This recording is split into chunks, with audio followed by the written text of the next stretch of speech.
Justice قاضی فائز عیسیٰ نے جو ایک میں دیکھیں ہمیشہ کہتا ہوں بالکل سلو نہیں آ رہے انہوں نے وکلا کمیونٹی کے اوپر کی اچھا بالکل ٹھیک کیا ہے ہول ہارٹیڈلی ایگری وہ یہ رہا تھا جی کہ پنجاب پولیس کے ایک مرحوم اہلکار عبدالرؤف نامی جو ہیپاٹائٹس سے انتقال کر گئے، ان کی بیوی اور ان کا بیٹا عدالت میں موجود تھے. ان کی پینشن کے اوپر بحث ہو رہی تھی، جس کے اوپر ایک جو ان کے بردر جج تھے قاضی فائز عیسیٰ کے، انہوں نے یہ بتایا کہ جی تمہیں نہیں پتہ کہ جو اس کی عمر ہے وہ اب 20 سال تک ریڈیوس کر دی گئی ہے آپ کی جو سروس کی اور پینشن کی، جو بھی وہ بات کر رہے تھے. لیکن اس کے بعد قاضی فائز کہتے ہیں کہ یار آپ کو یہ نہیں پتہ کہ وکیل نے اب کتاب پڑھنا چھوڑ دی، اور اس کے ساتھ کہتے ہیں کہ ان کو جو اب پٹیشن ہے وہ لکھنا پھر سے سکھائی جائے، سب کچھ کرنا چاہیے. ٹائٹل نہیں صحیح لکھا. ایک وکیل کیونکہ ہمارے بیچ میں موجود ہیں اور انہوں نے پہلے مجھ سے حامی بھر لی کہ یہ بات صحیح ہے، تو آپ ہی بتائیں.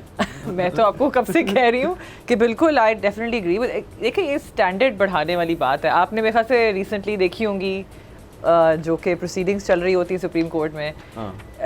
It's without a doubt I think we can all agree کہ کافی ٹریننگ کی ضرورت ہے، including me. I think as a lawyer, as a doctor, even کوئی پروفیشن بھی آپ کا ہو تو آپ کو you need to keep on building that skill set, یا جو بھی آپ کو چاہیے. پٹیشن فائل کرنا تو بیسک اسکل سیٹ نہیں ہے جو آپ کو ویسے ہی آنا چاہیے. بیسک اسکل سیٹ ہے، لیکن سیڈلی آپ حیران ہوئیں گے کہ یہ یہاں پہ نہیں سکھایا جاتا صحیح طرح. سکھایا جاتا ہے، کون سیکھ رہا ہے کون نہیں سیکھ رہا اور کس قسم کا سکھایا جا رہا ہے وہ بھی. یہاں سے ایک براڈر سر بحث چھڑ جاتی ہے. میں سوری جی وہ یہ کہ میں نے کسی سے سنا تھا ایک جی آپ پہلے بات کمپلیٹ کریں گے. میرا کچھ وکیل دوست اور بھی ہیں جو کہ مجھے یہ کہتے ہیں یار کہ جیسے ہی آپ گریجویٹ کریں اور آپ نے وکالت کو سیریسلی لینا ہے اور آپ نے وکالت میں اپنا نام کمانا ہے، تو آپ لاہور، کراچی، کس بھی شہر میں ہیں اور جتنے بھی شہروں میں وہاں کی جو سب سے اچھی ٹاپ سی لا فرم ہے وہاں پہ جا کے رگڑا کھائیں. آپ جو ساری نچلی والی چیزیں ہیں، بیسک چیزیں، وہ میں اس کی بات کریں، میری بات نہیں ہے. کیا اس بات میں حقیقت ہے کہ آپ اچھی لا فرمز میں جائیں گے تو آپ کی اچھی تربیت ہوگی اور آپ خود سے اپنی پریکٹس ایک دن اگلے دن ہی شروع کر لیں گے تو خراب ہوگی؟ آپ کے سامنے ہی ہیں ایگزامپلز.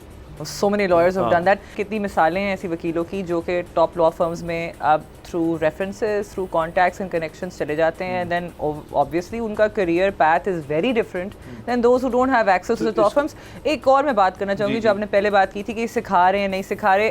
ہم ایون جو اچھے I wouldn't say اچھے but I would say private school سے جو پڑھ کر آتے ہیں یا باہر سے پڑھ کر آتے ہیں اور جب وہ گریجویٹ کرتے ہیں ایز اے لائر، تو اگر وہ ان چیزوں کے بارے میں خیال کرتے ہیں نا کہ اچھا ہم نے ٹائٹل صحیح رکھنا ہے، ڈرافٹنگ ایسی ہونی چاہیے، فارمیٹنگ اس طرح کی ہونی چاہیے، مطلب اس کی ایستھیٹک میں نہیں جاؤں گی میں، لیکن ایٹ لیسٹ اس کی جو ایک پراپر پروٹوکال ہے وہ فالو کریں.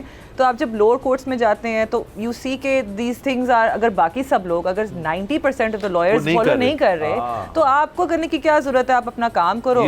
تو یہ بالکل، تو اس سے آپ مطلب there is no، یعنی کہ آپ اپنے اندر اگر یہ ڈسپلن رکھیں، باقیوں کو نہ دیکھیں، تو تب جا کے جب آپ ایک اچھے لیول پہ پہنچیں گے تو آپ کی عادت بن چکی ہوگی، جو کہ شاید جن سے یہ مخاطب تھے قاضی ان کی نہیں تھی. اگر آپ کا سینئر لائر آپ کو کہتا ہے نا، اگر وہ پرٹیکولر ہے اباؤٹ کہ اچھا آپ نے پٹیشن ڈرافٹ کی ہے بفور فائلنگ اٹ، شو می، اگر وہ آپ کی اسکل سیٹ میں آپ کو ہیلپ کرتا ہے تو اونلی دین یو لرن.